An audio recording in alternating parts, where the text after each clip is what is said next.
All right, let's just dive right into it. Here's a weird paradox for you. We have more information at our fingertips than any other time in human history. So why does it feel like we're all getting worse at thinking? We're going to break down exactly how this happened and, more importantly, why it was no accident. So, let's rewind the clock, way back. Over 2,000 years ago, Socrates pretty much laid out the blueprint for wisdom. And it wasn't about being the smartest person in the room with all the answers. Nope. It was all about humility. Just having the guts to admit what you don't know. That was the real starting line for knowledge.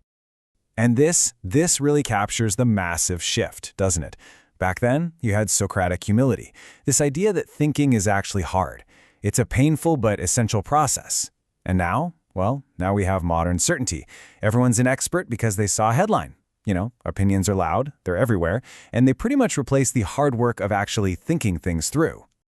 So this is the big question we're trying to unpack here. How on earth do we get here? In the most connected, most educated generation ever, why are we struggling so much? And the thing is, this wasn't some slow, natural decline. No, as you're about to see, this was engineered. There are very specific forces that have systematically reshaped how our brains work. To really get what's happening to us now, we first have to understand what we've lost. So let's take a look at why critical thinking was so important in the first place and the very high price we're all paying for giving it up. Check this out. Way back in the 18th century, the philosopher Immanuel Kant basically called it. He said, people stay in a state of immaturity, not because they can't think for themselves, but because they choose not to. Because let's be honest, thinking is hard. It's much easier to just let someone else or something else, like an algorithm, do it for you. It's just comfortable. Okay, so from here, the idea takes a much, much darker turn. Theologian Dietrich Bonhoeffer, writing this from inside a Nazi prison cell, came to a really chilling conclusion.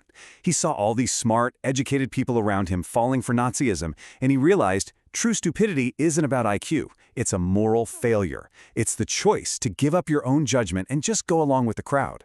And this right here, this explains so much of our modern frustration. You've been there, right? You're in an argument, you're laying out all the facts, chart after chart, and you're getting absolutely nowhere. Well, Bonhoeffer told us why. Once someone has decided not to think for themselves, facts just bounce off. They become totally irrelevant.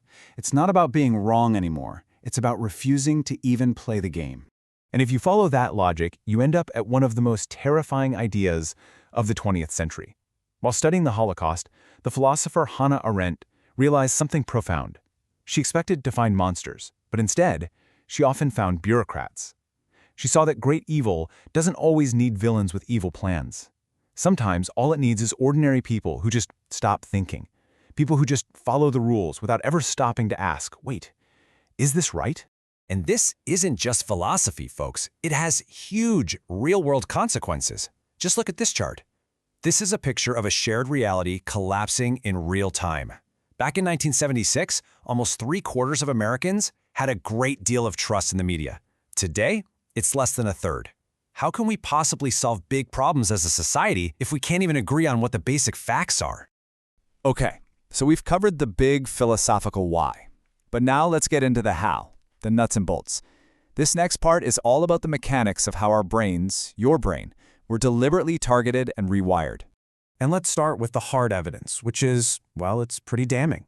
A huge study out of Stanford found that a staggering 80%, 80, of middle schoolers could not tell the difference between a real news story and an advertisement that was clearly marked as an ad.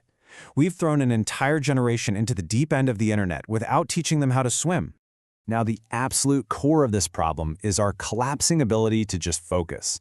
And to see how fast this happened, let's do a little time travel. Picture it. The year 2000. Our average attention span on a single screen was about 12 seconds. Not great, but, okay. Now flash forward just 15 years. Bam, it plummets to 8 seconds. For a little context, scientists say the average attention span of a goldfish is 9 seconds. We literally created an environment that made us worse at paying attention than a pet goldfish. And today? Oh, it's even more fragmented.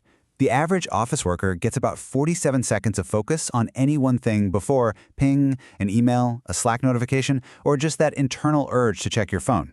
You can't do deep critical thinking like that. It's impossible. Our brains have been systematically trained for distraction. And here's the kicker. This rewiring of our brains wasn't a bug, it was a feature. It was a business plan. So let's pull back the curtain and see who's getting rich off of our inability to think straight in this multi-trillion-dollar attention economy. And look, you don't have to take my word for it. This is a direct quote from Sean Parker, the first president of Facebook. He straight up admitted it. He said they knew they were exploiting a weakness in how our brains work. That like button, that infinite scroll, those aren't just neat features, they're dopamine triggers. They're designed like a slot machine to get you hooked. So what does that addiction fuel? This. An MIT study found that on the internet, lies spread 6 times faster than the truth. And the craziest part? It's not because of bots. It's because of us. False information is usually more shocking, more emotional, more engaging, and the algorithms see that engagement and they reward it, pushing it to more and more people.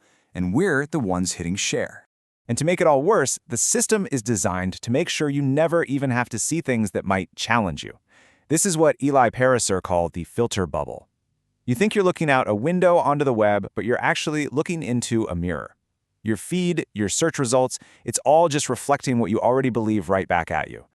And the result of millions of us living inside our own personal mirrors? This, a society that's been algorithmically sorted into 2 opposing teams that can't talk to each other.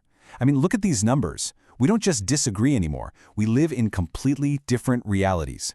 And the platforms that created this division profit from the anger it generates. Okay, I know. That was a lot. And it's really easy to feel kind of powerless and frankly, pretty scared. But here's the most important part. You are not powerless. So in this last section, we're going to walk through a clear, actionable game plan for taking back your own mind. So here's your toolkit. Step 1, and it might be the hardest. Just admit you're not immune. These systems are designed to work on everyone, including you. Step 2, slow down. Turn off your notifications, all of them. Give your brain some space to actually breathe. Step 3, channel your inner Socrates and get really comfortable saying, I don't know. Step 4, you have to actively break your echo chamber. Don't just read the other side's weakest arguments. Go find their smartest people and try to understand what they really think.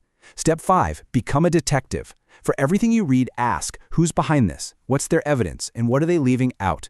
And all of that leads to step 6, taking the wheel back from the algorithm and finally using your own understanding. And the thing to remember is this.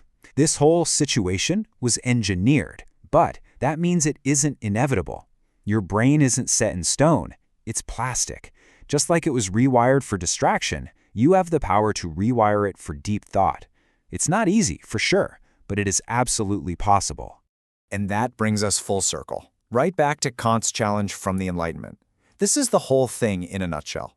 It really just comes down to a choice.